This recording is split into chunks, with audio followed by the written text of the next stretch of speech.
Hey everybody, this is Dustin, your RV specialist. So the guys are still in progress on removing the side out room of this mobile suites.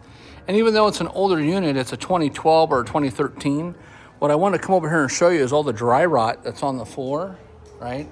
So you can see all the wood chips, and then you can see how all the wood and the sealants is let loose. So this is very important that you're making sure that on the flanges, this is a T-flange right here, on these T-flanges, that you keep the sealant that's on these sides and on these bottoms sealed up. So you can see how much water over the years has got past this. Now it also had a leak inside the unit, from the washer and dryer.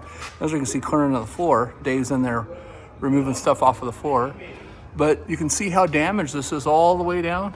This whole entire floor length of this room, which is, I don't know, how long did you say this was? 12 feet, 14 feet?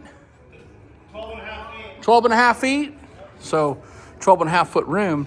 Now we're gonna have to, we can't pick it up with the forklift like we normally can. So we've had to go and get wood to basically build a platform to get it removed so that it can hold up the walls. So, all right, we'll stay tuned for more. And this is Dustin, your RV specialist. Have a great day.